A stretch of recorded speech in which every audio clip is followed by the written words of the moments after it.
we're not going to completely ignore the host city or country issue, but I think what we've done hitherto is only look at that issue and not really put any responsibility onto the organising body, in this case the Winter Olympics. And so we've looked at these sorts of events every 2 or 4 years, and you know, if it's in Beijing, of course, it's going to be about human rights, because that's China and that's bad. If it's in London, no, I won't bother, because you know, not that bad. But instead, we're going to have a more consistent focus on the sports bodies organising it. So it's not just about the city, although it's part of it, but it's also about how come they got the bid, what guarantees did they give that they wouldn't violate human rights. And one other factor which hasn't been mentioned so far in this, but I think it's crucial when it comes to the practicalities of trying to influence and change the behaviour of the major sporting institutions, other sponsors. Might it be that by applying pressure indirectly onto the sporting institutions about their behaviour and the decisions they make through the sponsors, by perhaps embarrassing the sponsors around their complicity in some of these human rights violations, we might make it right. But we want to talk about that. It looks like a method point of view. Where did you get David?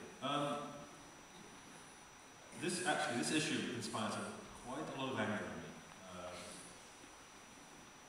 There, of course, will be ramifications when athletes speak out. That will happen. Please note that the very wealthiest of athletes are the only ones who have sponsorship.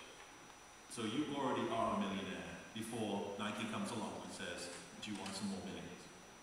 I'm not suggesting that anybody should have their income capped. I certainly wouldn't have suggested it while I played. But if you talk about Darfur as a Nike athlete, then Nike eventually will have a conversation with you about that.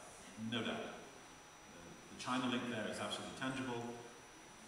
That will be something they will have a conversation about. However, is it fair, you say, to ask athletes? And damn right it's fair to ask athletes, whether you be the most highly paid or not. This idea that athletes can choose whether they would be a role model or not is absurd, at its very core.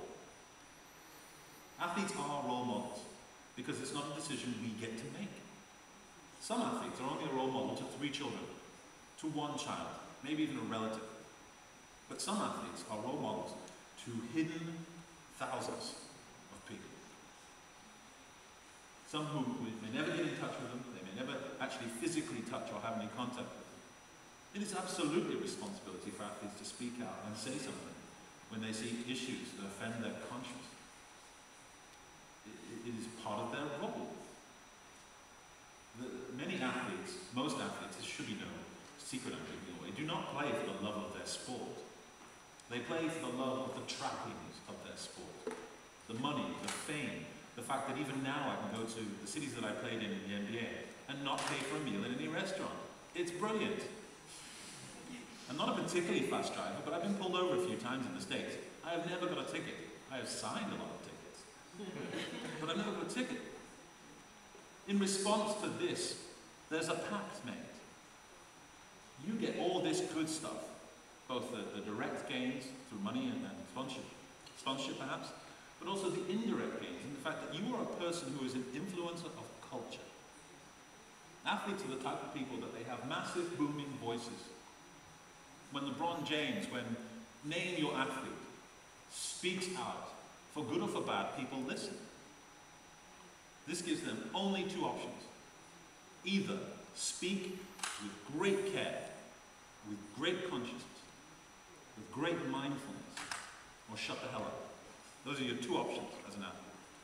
But if you are going to talk, and God knows, listen to me, athletes love to talk. If they're going to do that, part of their responsibility is to uphold that pact, that covenant as a person who will say, yes, when I speak, people will listen. My words will reverberate around the world. When Tim Hardaway, when I came out in America, Tim Hardaway, who's an idiot, said, I've said this to him, said, I hate gay people, there's no place for them in the world or in America, which is fascinating that he thinks it's that way around in terms of size. But what was interesting about that was seconds afterwards, literally seconds after that first aired on ESPN, I started getting emails. And first they were from the people in that time zone, and then it just spread. and spread and spread. I got 30 odd, maybe 36,000 emails from young people who said they felt less safe today. Some of them were gay, some were not gay. And the other group, interestingly, of people was military, people in military service. A huge number of people in military service who said, in America, who said they felt less safe today because of these outspoken words. That is the damage they can do. So yes, do we have a right to expect that they speak out and say the right things about human rights? Damn right we do.